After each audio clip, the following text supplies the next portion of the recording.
नमस्कार साथियों, एक बार फिर से आपके अपने YouTube चैनल पे आपका हार्दिक स्वागत है। तो साथियों, इस वीडियो के साथ हम जो बात करने वाले हैं वो रीट लेवल 1 और एल लेवल 2 के लिए है, जिसके अंदर हमारे ऑनलाइन डिवी हो रहे हैं। उसमें एक फॉरम है, अटेस्टेशन फॉरम। इस फॉरम को लेकर हम बात करेंगे साथियों। इस फॉर्म को किस प्रकार पूरा कंप्लीट करना है, मैंने फॉर्म को किस प्रकार ये कंप्लीट किया और कंप्लीट करने के बाद किस प्रकार मैंने अपलोड किया। तो सबसे पहले मैं आज इस फॉर्म की बात करूंगा। इस फॉर्म को कंप्लीट करने के बाद एक अलग से वीडियो आएगा, उसमें जो हमारा विस्तृत आवेदन पत्र है, जो सिक्योरिटी फॉर्म है, वो कैसे अपलोड करना है उसके बारे में बात करेंगे। तो सबसे पहले इस फॉर्म को हम कैसे तैयार करना है, हमारा मुख्य कार्य यहीं से शुरू होगा। इस फॉर्म को हमें किस प्रकार फिलअप करना है, तो जैसे जैसे मैंने डाटा एंट्री की है वैसे वैसे आप कर लेना, देखकर आराम से, कहीं कुछ प्रॉब्लम नहीं आएगी साथियों। तो देखो शुरू करते हैं। सबसे पहले यहाँ पे हमें अपनी फ़ोटो लगानी है। फ़ोटो लगाने के बाद हमारे सिग्नेचर है वो आधे फ़ोटो पर और आधे नीचे होने चाहिए। इस प्रकार इसमें पहले फ़ोटो और उस पर सिग्नेचर। तो पहली प्रक्रिया यहाँ से कंप्लीट। उसके बाद देखो हम बात करते हैं आगे। नेक्स्ट पहला कॉलम है, देखो इसके अंदर नाम। तो पहले में क्या आएगा, अपना नाम आएगा साथियों। जैसे मेरा नाम है, मैंने यहाँ पे अपना नाम लिख दिया। फिर सरनेम, तो नीचे अगर आपका लंबा नेम है, सरनेम है, तो वहाँ पे आप सरनाम लगा सकते हो दूसरे कॉलम के अंदर। फिर तीसरे कॉलम है रोल नंबर, तो यहाँ पे अपने रोल नंबर लगाने हैं जो हमारे रीट के रोल नंबर हैं वो। फिर नीचे मेरिट नंबर। मेरिट नंबर हमें अभी कुछ नहीं करना, इसको खाली छोड़ देना है। इस प्रकार ये हमारा पहला भी कंप्लीट हो जाएगा। नेक्स्ट देखो साथियों, इसी प्रकार बात करते हैं हम दूसरे कॉलम की। तो दूसरे कॉलम में क्या, जो प्रेजेंट एड्रेस है, इस प्रेजेंट एड्रेस को कंप्लीट करना है। जैसे वर्तमान में हम कहाँ रह रहे हैं, हमारी पोस्ट है, तहसील है, थाना है, ये सारी चीज़ें हमें कंप्लीट करनी है। जैसे मैंने यहाँ पे विलेज भर दिया, फिर मैंने पोस्ट लगा दी, फिर यहाँ पे तहसील और थाना मेरी मर्सी तो मैंने यहाँ पे तहसील और थाना कर दिया। थाना जरूर लगाना साथियों। फिर डिस्ट्रिक्ट मेरा झुंझुनू, तो मैंने यहाँ पे डिस्ट्रिक्ट कंप्लीट कर दिया और ये मेरे पिन कोड मैंने यहाँ पे दर्शा दिए। इसी प्रकार ये मेरा दूसरा कॉलम भी कंप्लीट। अब देखो हम बात करते हैं तीसरे कॉलम की। तो तीसरे कॉलम में होम एड्रेस। तो जो हमारा होम एड्रेस है वो यहाँ पे हमें इनपुट करना है। तो विलेज है, मैंने यहाँ पे विलेज भर दिया। सेम है मेरा पोस्ट हरिपुरा, तहसील, थाना, मलसीसर, ये मैंने यहाँ पे मेरी डाटा एंट्री कर दी साथियों। इस प्रकार हमें दूसरा और तीसरा कॉलम कंप्लीट करना है। अब बात करते हैं चौथे कॉलम की। देखो इसमें थोड़ा सा क्या करना है आपको, बहुत ईजी है साथियों, बिल्कुल सोच समझ के भरना, और वैसे कुछ ज़्यादा टेंशन लेने की आवश्यकता नहीं है। देखो हम जहाँ जन्म से अगर अपने गाँव में रह रहे हैं, भाई अपने गांव में जन्म से रह रहे हैं, तो हमें क्या करना है, जो हमारी डेट ऑफ जब हमारा जन्म हुआ वो डेट लगानी है इस कॉलम में, पहले कॉलम में, और यहाँ पे लगानी है दूसरे कॉलम में। टू में लिखना अपना, जो टू वाला कॉलम है यहाँ पे हमें लिखना टिल, TILL। इसका अर्थ है कि जन्म से लेकर आज तक। और जो साथी 5 साल से कुछ हेरफेर हो गया है, तो उसको अपनी डाटा यहाँ पे कंप्लीट करनी है पहले और दूसरे कॉलम के अंदर, जिस समय से वहाँ पे रह रहा है वहाँ पे। और फिर आगे वाले कॉलम में पूरे में एड्रेस आ जाएगा आपका। तो जैसे मैंने जन्म से लेकर गांव में अब तक रह रहा हूं, तो मतलब यहाँ पे मेरे पूरे में क्या लिख दिया, मैंने एड्रेस लिख दिया। ठीक है, जैसे विलेज है, पोस्ट है, तहसील है, थाना है और डिस्ट्रिक्ट झुंझुनू, और पिन कोड अपनी लगा दिए। अब देखो अगले कॉलम की बात करते हैं साथियों, नंबर 5। जो 5वां कॉलम है, इसके अंदर देखो अपने फादर से, जो अपने पिता, उनकी डिटेल कंप्लीट करनी। जैसे मैंने अपने पापा जी का नाम यहाँ पे लिख दिया। नेक्स्ट देखो विलेज है, तो मैंने आगे प्रेजेंट एड्रेस, मतलब इसमें जो अपने पापा जी का एड्रेस है, प्रेजेंट जो फादर्स एड्रेस है वो लगाना है। जैसे मैंने यहाँ पे प्रेजेंट एड्रेस अपने गांव का लिख दिया, क्योंकि हम जन्म से वहीं रहते हैं, हमारे जन्म का एड्रेस आ गया। अभी ये जैसे प्रोफेशन, मतलब अपने जो पिताजी वो कार्य क्या करते हैं, जैसे मेरे पिताजी फार्मर है, तो मैंने यहाँ पे क्या लिख दिया, फार्मर। और नीचे वाले ई कोस्ट तक इसको आप खाली छोड़ देना, इसमें कुछ नहीं करना आपको। ठीक है, अब बात करते हैं, देखो फिर हम बात करते हैं 6 कॉलम की। जैसे फादर है वो इंडियन है, तो आप इंडियन पे टिक कर देना, और मदर इंडियन है तो आप इंडियन पे टिक कर देना। फिर हैज़, अगर किसी साथ भाई शादी हो गई है, जिसके हैज़फ्रेंड या वाइफ है, वो यहाँ पे अगर अनमेरिड है तो उनको कुछ नहीं करना, क्रॉस लगा देना है। और जो मैरिड है उनको हैज़फ्रेंड या वाइफ अपने अकॉर्डिंग टू यहाँ पे टिक कर देना है। अगर नहीं है तो आप इनमें क्रॉस कर देना। अब बात करते हैं प्लेस ऑफ बर्थ।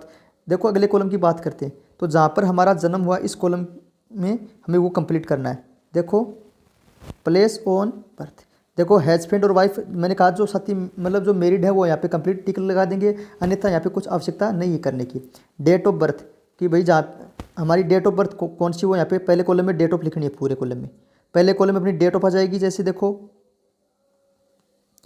साथियों, मेरा जन्म हुआ, जैसे मैंने यहाँ पे डेट लिखी, मंथ और ईयर, कि कौन सी साल में कब और किस दिन मेरा जन्म हुआ, वो डेट यहाँ पे लिखनी है। तो हमारी जो जन्मतिथि थी वो यहाँ पे दर्शानी है पहले कॉलम के अंदर। नेक्स्ट देखो हम बात करते हैं प्रेजेंट एज ऑफ, मतलब आज तक, मतलब 1 जनवरी 2024 तक हमारी एज कितनी हो जाएगी, 1 जनवरी को लेकर गणना करनी है साथियों।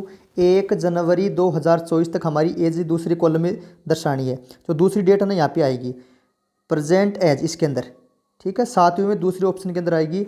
और गणना कैसे करनी है, 1 जनवरी 2024 को लेकर गणना करनी है और फिर उसमें लिख देना है। फिर एज ऑफ मेट्रिकुलेशन मतलब 10वीं तक हमारी उम्र कितनी हो गई थी, इसको कंप्लीट करना है। 7वें कॉलम में सी कॉलम को देखो, इसके अंदर जो हमारी 10वीं तक की कितनी, 10वीं तक जब हम 10वीं तक क्लास की तो हमारी कितनी एज हो गई थी, इस एज को कंप्लीट करना है। अब देखो साथियों नेक्स्ट बात करते हैं हम 8वें कॉलम की, place of birth district state in which in. अब देखो इसके अंदर जो हमारी जो जन्म हुआ वो एड्रेस दर्शाना है। जैसे प्लेस ऑफ बर्थ इसके अंदर क्या आएगा, जहाँ पे हमारा जन्म हुआ है उस गांव का नाम लिखना है, डिस्ट्रिक्ट लिखना है और स्टेट लिखना है इसके अंदर। फिर नीचे डिस्ट्रिक्ट स्टेट मतलब अलग से और दर्शाना है, फिर डिस्ट्रिक्ट लिख देना और अपना स्टेट लिख देना। तो वही है जहाँ पे हमारा जन्म हुआ है उस गाँव का नाम लिखना है और नीचे जहाँ डिस्ट्रिक्ट और स्टेट लगाने हैं आपको। तो इस प्रकार हमारा 8वां कॉलम भी कंप्लीट हो जाएगा। अब बात करते हैं साथियों 9वें कॉलम की।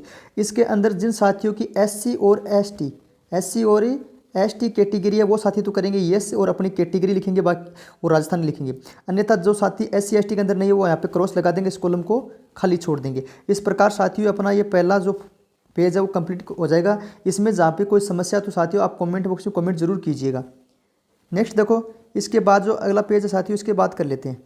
देखो इसके अंदर देखो साथियों एजुकेशन क्वालिफिकेशन मतलब हमारी जो एजुकेशन वो दर्शानी है 15 साल से अबव। और बाकी देखो साथियों जरूरी नहीं कि 15 से आप अपनी एजुकेशन लिख देना, कोई आवश्यक दिक्कत नहीं होगी।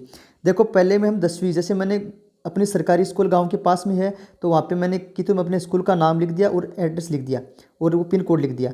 अब देखो फिर इसको एक बार छोड़ो आप थोड़ा सा, इसको देखो डेट ऑफ लिविंग मतलब यहाँ पे अपने 10वीं क्लास की तब हमें मार्कशीट मिली, जो रिजल्ट आया, रिजल्ट आने के बाद मार्कशीट मिली, उसमें यहाँ पे कॉर्नर पर एक डेट लिखी हुई है, वो डेट यहाँ पे लगानी है और हमने जैसे 10वीं क्लास की तो यहाँ पे 10 लिख देना है, ठीक है। अब देखो हम बात करते हैं इस एंट्रिंग इस कॉलम की। तो देखो साथियों जैसे मैंने 10वीं क्लास की थी 2010 के अंदर, तो ये आपको एक अनुमानित डेट लगानी है साथियों को, जरूरी नहीं है कि आप लगाओ तो या नहीं लगाओ तो भी चलेगा, खास इश्यू नहीं है, इसको लेकर आप परेशान मत होना साथियों। आपको बहुत भ्रमित किया जा रहा है, पर आप लगाओ तो ठीक है, नहीं लगाओ तो कोई आवश्यकता नहीं है। जैसे मैंने 10 के अंदर 10वीं कंप्लीट की थी तो अनुमान है कि मैंने 9th में भाई 2009 के अंदर मेरा प्रवेश हुआ इसके अंदर और जुलाई में सत्र शुरू होता तो मैंने 7 जुलाई लिख दिया मैंने, जुलाई और 2009 कर दिया। अगर जैसे किसी साथी का जन्म 11वीं क्लास 2011 में की 10वीं तो आप वहाँ पे 2010 लिख देना, ठीक है। इसी प्रकार जैसे हम बात करते हैं 12th क्लास की, तो यहाँ पे देखो यहाँ पे मैंने 12th कर दिया भाई, 12th क्लास की बात कीजिए 12th कर दिया और यहाँ पे जो डेट ऑफ लिविंग है जिस जो हमारी 12वीं क्लास की जो मार्कशीट आई उस मार्कशीट में यहाँ पे कॉर्नर पे मैंने बता दिया डेट ऑफ है, वो डेट यहाँ पे लगानी है। अगर यहाँ पे आप लगाओ ना चाहो तो जैसे वो डेट लगा सकते हो, अनुमानित डेट ऑफ जब हमने कोई 12वीं क्लास की तो जस्ट उसे एक पहले साल वाली लगा देना यहाँ पे। जैसे 12 में की है तो आप 2011 कर देना और जुलाई कर देना, क्योंकि अब जुलाई में सेशन शुरू होता है। अब देखो खास बात क्या है साथियों, जैसे हम बात करते हैं 10वीं कॉलम की, तो जैसे किसी साथी ने BSTC या B.Ed किया तो यहाँ पे उस कॉलेज का नाम लिखेंगे और यहाँ पे प्रवेश दिनांक ये आवश्यकता, यहाँ पे जो प्रवेश दिनांक वो लिखनी ज़रूरी है, ठीक है। और यहाँ पे अगर आपने BSTC किया तो BSTC फर्स्ट ईयर और सेकंड ईयर, और अगर आपने B.Ed किया तो B.Ed फर्स्ट ईयर और B.Ed सेकंड ईयर, इस प्रकार ये कॉलम कंप्लीट करना है। इससे पहले देखो साथियों अगर आप जैसे कॉलेज वाली एंट्री करनी है, अगर किसी साथी ने अगर कॉलेज की है तो कॉलेज, फिर उसके अंदर आगे वाले में क्या आ जाएगी B.Ed आ जाएगी। इस प्रकार आपको ये एजुकेशन वाला कॉलम कंप्लीट करना है। फिर 11 के कॉलम में आपको नील करना है, एम्प्लॉयड गिव्स मतलब यू हैव एनी टाइम बीज एम्प्लॉयड, ठीक है। इस प्रकार ये 12वें में नील किया। अब देखो 13वें कॉलम में क्या साथियों, 13वें कॉलम के अंदर है कि यहाँ पे आपको 2 गवाह करने हैं कि जो हमें इससे परिचित हैं, हमारे हितैषी हैं, तो उनके हमें यहाँ पे नाम लिखने हैं और उनके मोबाइल नंबर और फादर्स नेम कंप्लीट करना है। और यहाँ पे फिर हमें डेट और अपना जो प्लेस स्थान है वो डालना है और यहाँ पे अपने सिग्नेचर करने हैं। इसमें हमें कुछ नहीं करना, इसके अंदर हमें जो व्याख्याता हैं उन या गजेटेड अधिकारी हैं, जो भी कोई गजेटेड अधिकारी हैं उनके यहाँ पे मोहर लगवानी है और वो कंप्लीट करेंगे इस कॉलम को। तो हमें इसमें इस पर कुछ भी नहीं करना। तो साथियों इस प्रकार हमारी अटेंडेंस फॉर्म था।